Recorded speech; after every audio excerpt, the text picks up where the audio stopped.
Yeah, so devs need to stay off Twitter, I think, is the lesson here. This needs to stop. People need to stop launching video games, and then when there's any type of critique or, I guess, naysaying from fandom or the video game public, they need to not engage with this sort of discourse because it is just a bad look for everybody. Basically, I read this thread. There's this thread about Starfield going around because a lot of people are disappointed in the game. I'm going to leave my personal thoughts out of the matter. I haven't completely dove into that game yet. It's kind of on my list, but from what I've been hearing about it, people are like, well, it is just Fallout and Skyrim in space. Like, they waited all this time, and this is kind of what they got, and it's buggy, and it's limited in scope, and, blah, blah, blah. So one of the devs came on. He's apparently the studio design director, which is, like, a big, big head honcho in the way these games are crafted and put together. He clearly has a lot of say and touch on a lot of the processes from different departments, the way this game was put together. So he probably has an amazing handle on game development, design, and how the finished product comes out. But sort of the way he comes off here is, people literally have no idea what they're talking about when they critique things online about games. And, he's basically right.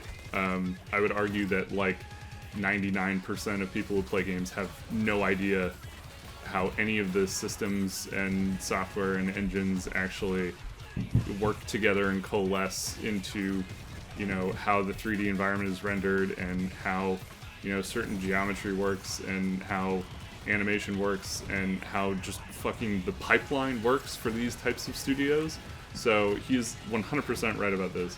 But where he's wrong is in the assumption that people can't complain about it, which is 100% false. If you spend money on something, you are allowed to complain about it. That is the entry into being allowed to complain. If you, sometimes if you didn't spend money, maybe you just sound like an asshole. Like if somebody gives you a free bagel and you complain about it, well, it's a free bagel, shut up. But if you go to the bakery and buy a bagel, you're allowed to complain about it because you spent money on it, and that bagel should, it should resemble a bagel, taste like a bagel, regardless. So regardless if the person who bought the bagel is a baker or the dumbest fucking basement dweller, neckbeard troglodyte on the planet who thinks they know how to make a bagel even though they've never made a bagel in their life, both of those people are still entitled to go on the internet and be upset about the bagel they just bought. They just are. That's it. So this concept that, okay, well, before you go online and start railing against a game, think about the people and Bethesda, honestly, it's not a massive studio. It's a huge company, and Microsoft owns it now, and ZeniMax was, big, and it is, there's a couple hundred people there, I think, but considered to some other massive studios, I understand where he's coming from, right? They don't run their operation like a 343 or something where they just threw all these people at this product to try and pump out Halos all the time or Call of Duties or whatever. So I get it 100%. At one point he says I don't complain about games on social for two reasons. One, he knows how hard it is, and two, he works for a studio, so it's yeah, it kind of makes sense. He rags on, if he rags on people he knows in the industry, then it's that shit follows you around for sure.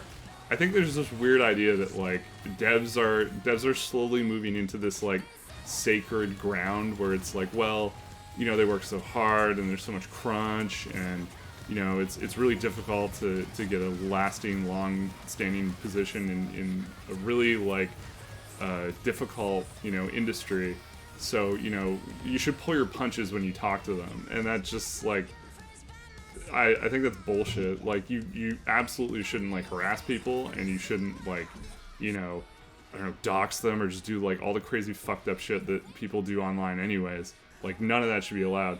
But you should 100% be within your right to go on Twitter and go, hey, at Bethesda, I play Starfield and it was the biggest piece of shit I've ever played. Fuck you. Like, you should totally be allowed to do that. That's not harassment. Like, and you're literally just tweet at the company and be like, I bought your thing and it sucks. Anyways, bye. like, you're totally allowed to do that. So, you know, and coming from a not necessarily the same industry, but similar in a lot of ways, where you know, people also get burned out and there's a lot of crunch and the final products never work out the way they're supposed to, or you know, things get extended or things get pushed or like a bunch of work that was integral to the way the final product was supposed to you know, come out, it has basically been thrown to the wayside, or it's been tossed and rewritten and redone, and you know, I get it. I get that process 100%. So, but I still go to movies and I talk shit about movies I don't like, right? Like, I don't think you should, you know, put these types of craftsmen on a pedestal and say that somehow because your job is so much more difficult and making games are a miracle. Like, I don't think you get special treatment for that. That doesn't make any sense. I mean, that's the other thing too. Like, making games is not, like, you're not saving lives. Like, I understand it's really important. It's a lifelong, you know, thing. It's a massive industry. It makes a fuck ton of money every year. But it's like, you're not doing a triple bypass where this person is going to die, right? You're writing, like, lines of code to fix why these two objects are colliding when they shouldn't be, or there's, like, some fucking Maya plugin that still isn't working right, like a rig isn't snapping onto an asset properly. Like, so anyways, I think like, honestly, if anybody's gonna learn a lesson here, the internet's not gonna learn a lesson. Like people are still gonna be obnoxious, toxic, you know, pieces of shit because they have anonymity, right? That is just always going to be the case. And as long as, you know, you're allowed to say whatever you want, people are going to say whatever they want. Within reason, once again. Like, no one should be harassing anybody. Nobody should be doxing anybody or sending death threats. Like, all that is so fucking pathetic and sad, especially over, like, what this guy's saying, really hardworking people who at the end of the day had to ship a product that maybe some people didn't necessarily like as much as they thought they would, but that in no way, you know, condones any sort of malicious activity towards individuals. However, people on the internet are still 100% allowed to voice their opinion. Big, you know, loudmouth fucking YouTubers are still allowed to record, you know, Starfield gameplay and go, hey, this game is the biggest piece of shit ever, and I hate it, and it's ruined my life. And even though that's all hyperbolic and it's all nonsense, and it steers public opinion towards, you know, those types of demonized activities towards your brand or your company or the people you work with, they're still within their right to do that because you shipped a product, they bought it, they consumed it, and now they're going to regurgitate it all over the internet, and there's nothing you can do about that. So if anything, I think devs should just stop trying to engage with these people, right? Like there's probably things they can be really proud of. There's probably things they know they can work on. But after that, you got to go, hey, we did our best. You know, we shipped a game. We had a big, you know, which is, like you said, is a miracle. You get some time off. You get to visit family, blah, blah, blah. Or I don't know if there's like a DLC team that has to work forever now. Like, maybe they'd never see the light of day. But yeah, I think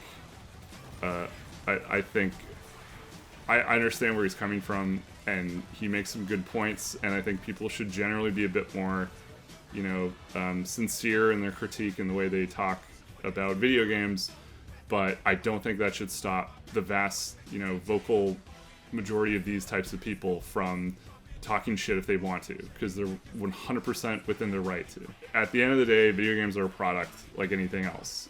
People talk shit about movies, people talk shit about TV shows, and like, fuck, you want to talk about like crunch and other stuff, like, I understand video games get it bad, but there's like entire industries that go through crunch and horrible, you know, working conditions that just do stuff like get you your Amazon packages, right? And people bitch and complain about like Amazon drivers and everyone all the time, and they're not on Twitter going, hey, so, you know, I'm like an Amazon driver, and the reason I don't call out other Amazon drivers is I know they, you know, they work really hard, and don't kick the hornet's nest. I have a lot of respect for what these people do and the games they make, and even though I'm not always maybe they don't always live up to my personal expectations. I never go out of my way to, get online and just beat the shit out of a game, because like he's saying, I don't necessarily think they always deserve it. But there's other people that do, and that's their opinion, and that's, they're well within their right to do that. So trying to do some weird morality policing on the internet just never works out. It never works out. So